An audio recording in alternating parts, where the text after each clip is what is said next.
E aí, pessoal, tudo certo? Mais um episódio do Descomplica Direito. Atenção! Entrou em vigor hoje a Lei 14.155, de 28 de maio de 2021. Essa lei alterou dispositivos tanto do Código Penal quanto do Código de Processo Penal. Então, vamos lá para comentar essas alterações. A lei, essa que entrou em vigor, ela amplia as penas por crimes praticados com o uso de aparelhos eletrônicos, celulares, computadores, tablets, entre outros. Estejam eles conectados ou não à internet. O objetivo é punir com maior rigor fraudes que têm se tornado comuns durante a pandemia de Covid-19, como o estelionato e o furto. Exemplo disso é a clonagem de cartão de crédito. Muitas ocorrências foram registradas durante esse período em boa parte das regiões do Brasil por conta dessa fraude cometida. Então, hoje foi publicada a Lei 14.155, que altera tanto o CP quanto o CPP.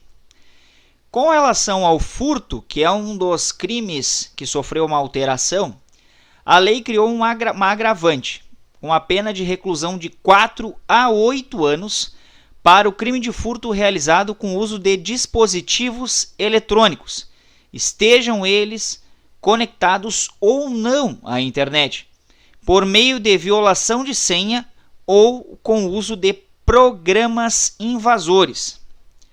Vejam bem, exemplo disso, como já foi dito, clonagem de cartão de crédito.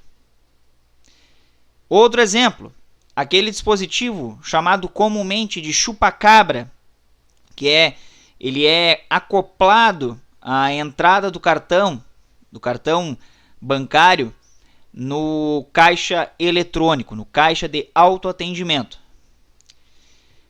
Se o crime for praticado contra idoso ou vulnerável, a pena aumenta de 1/3 ao dobro, considerando-se o resultado daquela conduta. E se for praticado com o uso de servidor de informática mantido fora do país, ou seja, no estrangeiro, a pena é aumentada de 1/3 a 2/3. No caso do crime de estelionato, a lei torna agravante o furto qualificado por meio eletrônico, com pena de reclusão de 4 a 8 anos e multa. Essa fraude é aquela em que o criminoso engana a vítima para obter informações da senha ou do número da conta. Exemplo disso acontece com aquele programa, tá, que pesca, entre aspas, a senha do usuário, quando conectado a uma página falsa na internet de alguma instituição financeira. A pena é aumentada de 1/3 a 2/3 se o crime for praticado mediante a utilização de servidor fora do país, e de 1/3 ao dobro se praticado contra idoso ou vulnerável. Atualmente, o aumento é somente em dobro e apenas quanto ao idoso. Então, abarca também os vulneráveis. E aí, quem é vulnerável, quem vai dizer, aí é a legislação civil. Quem é considerado vulnerável? Claro, para o Código Penal, o vulnerável é aquele que tem abaixo de 18 anos. Mas tem outras situações, por exemplo, que a pessoa é pródiga, que a pessoa tem o seu discernimento alterado em razão de alguma doença transitória ou mesmo permanente.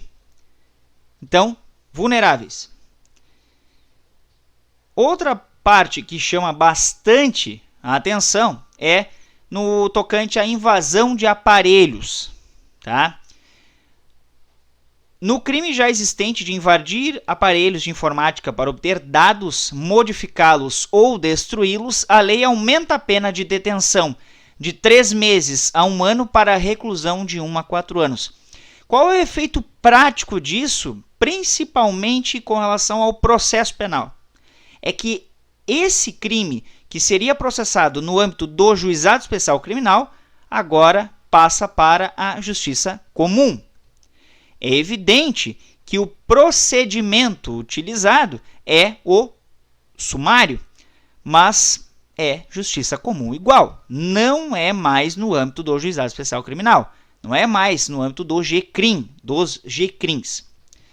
Se a invasão provocar a obtenção de comunicações privadas, segredos comerciais ou industriais, informações religiosas ou o controle remoto não autorizado do dispositivo invadido, a pena será de reclusão de 2 a 5 anos e multa.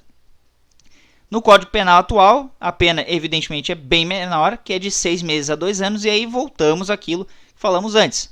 GCRIM, não é mais no âmbito do GCRIM o processamento dessa conduta típica quando praticada. A pena também será aumentada de 1/3 a 2/3 se houver prejuízo econômico decorrente da invasão. É importante isso, até para deixarmos bastante claro, que a alteração no artigo 154-A do Código Penal, a inclusão do parágrafo 4b no artigo 155, que é o do furto, e mais o 4c, também ao artigo 155. E aí o artigo 171 traz agora a figura do parágrafo 2º-A, que é a fraude eletrônica. Fraude eletrônica, muito importante também essa previsão. Já falamos ali naquela outra alteração. Ok. E a alteração processual, Martinez? Qual foi a alteração processual que foi obrada agora com essa lei? Pois é, pessoal. Alteração no artigo 70 do Código de Processo Penal, que no parágrafo 4º passou a vigorar com a seguinte redação. Prestem bem atenção. Nos crimes previstos no artigo 171, estelionato, do Código Penal, quando praticados mediante depósito, mediante emissão de cheques sem suficiente provisão de fundos em poder do sacado, ou com o pagamento frustrado ou mediante transferência de valores, a competência será definida pelo local do domicílio da vítima. Atenção! Competência territorial para o processamento dessa ação penal. Domicílio da vítima, não mais onde se perfectibilizou o ato. Não no último local de incidência daquela conduta. Agora, domicílio da vítima. E em caso de pluralidades de vítimas, a competência firmar-se-á pela prevenção. E aí, evidentemente, pode ocorrer, porque tem mais de uma vítima, o juiz que primeiro despachar naquela ação penal correspondente, e aí, então, todas as ações decorrentes daquela conduta e que tenham unidade de agente e de conduta praticada serão julgadas por esse magistrado.